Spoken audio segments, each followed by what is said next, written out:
क्या बिहार में हो सकती है मध्यावधि चुनाव? यह दावा है तेजस्वी यादव और चिराग पासवान का। इन दोनों का कहना है कि जदयू टूटने वाली है, मगर जदयू कब टूटेगी इसकी कोई अंदाज़ा और तारीख या कह सकते हैं कि पूर्ण अनुमान इन दोनों के पास नहीं है। इन लोग जिस प्रकार से कह रहे हैं कि मध्यावधि चुनाव होगी, तो लोग भी यह अंदेशा पालने लगे हैं कि मुख्यमंत्री नीतीश कुमार अब हटने वाले हैं। ऐसा इसलिए क्योंकि सहनी बेगूसराय में चिराग से मिलते हुए नजर आए थे, तो ये खबर काफ़ी तेज़ी से चली, मगर वो बातें कहा गया कि अनौपचारिक थी और एक बैग हो गया मुलाकात। वैसे राजनीति में कोई मुलाकात एक बैग नहीं होता और कोई बातें अनौपचारिक नहीं होती। वहीं जीतन राम मांझी कई बार नीतीश कुमार के बातों के खिलाफ जाने की बात करते हैं और कई बार उनकी बातों के खिलाफ भी हुए हैं, मगर फिर भी वह नीतीश कुमार में ही अपना नेता देख रहे हैं। उसके पीछे कारण यह है कि उनके बेटे अभी मंत्री हैं नीतीश कुमार में। मगर जीतन राम मांझी का कहना है कि हम समय समय पर प्रधानमंत्री नरेंद्र मोदी का भी विरोध करेंगे और बिहार के मुख्यमंत्री नीतीश कुमार का भी विरोध करेंगे, जो योजनाएं ठीक नहीं होगी और जहां पर काम नहीं होगा वहां पर। मगर मांझी और सहनी यह दो ऐसे कड़ी हैं नीतीश कुमार के, जहां से नीतीश कुमार की सरकार डगमगा सकती है। चिराग पासवान भी ये बातें जानते हैं और ये बातें जानते हैं तेजस्वी यादव भी जानते हैं। इन दोनों को राजनीति तो विरासत में मिला, मगर बहुत सी चीज़ें अभी अपनी बनानी है। तो चिराग पासवान के लिए कहा जा रहा है कि अभी संघर्ष लंबा करना है।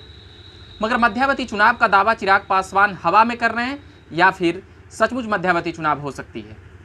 क्योंकि मध्यावधि चुनाव की बातें उस वक्त भी हुई थी जब नीतीश कुमार के पास विधायक कम थे।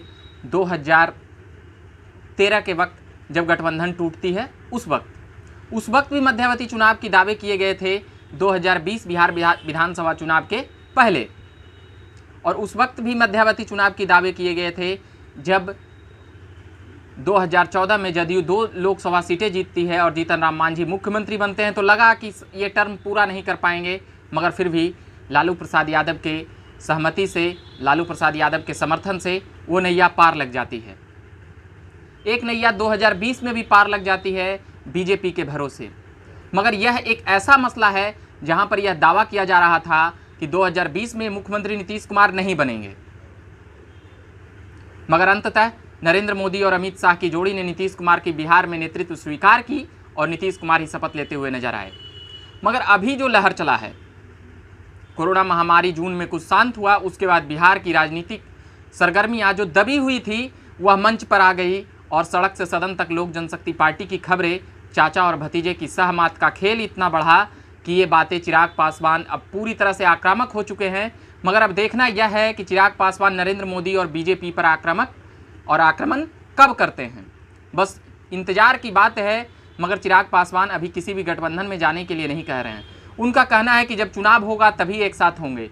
मगर उसके साथ मध्यावधि चुनाव के दावे इन दोनों युवा नेताओं की करना, यह कितना बातों में सच्चाई है या फिर हवाबाजी है, यह समय बताएगा।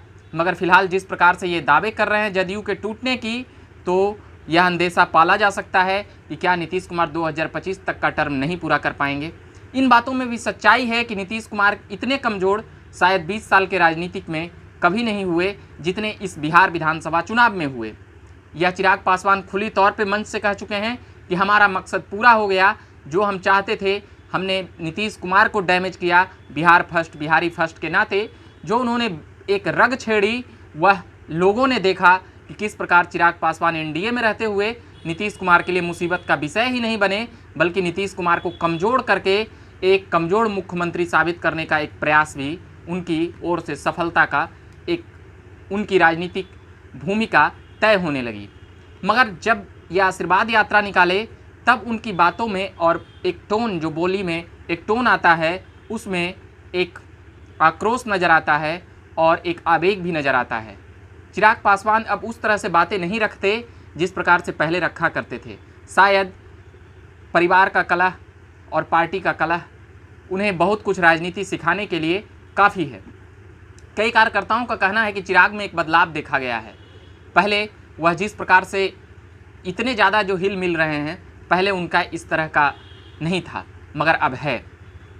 तो मध्यावधि चुनाव की दावे चिराग पासवान पूरी तरह से कर रहे हैं, मगर यह भी एक बात है कि नीतीश कुमार इतने राजनीति के सातिर और माहिर खिलाड़ी हो चुके हैं, कह सकते हैं उनकी आधी सदी की राजनीतिक पूंजी और अनुभव उनका अभी काम आ रहा है इस सहमात के खेल में। अभी के लिए इतना ही कहेंगे, उसके बाद हम सुनाएंगे तेजस्वी और चिराग की और भी कहानियाँ और बिहार के पॉलिटिकल अपडेट्स और भी देंगे। फिलहाल ये मध्यावधि चुनाव की बातें थी जो चिराग पासवान दावा कर रहे थे। अभी दिल्ली में हैं और दिल्ली से पटना आएंगे, फिर आशीर्वाद यात्रा शुरू होगी। तो अभी के लिए इतना ही कहेंगे। औपचारिकता के लिए बता देता हूँ, मेरा नाम रविकांत है और आप देख रहे हैं झकास भारत। तो चैनल को सब्सक्राइब नहीं किए होंगे तो कर लीजिएगा और फेसबुक पेज को भी लाइक कर लीजिएगा। ट्विटर और इंस्टाग्राम पर भी खबरें भेज रहे हैं, उस पर भी जाकर देखिएगा, उसको फॉलो करिएगा। धन्यवाद।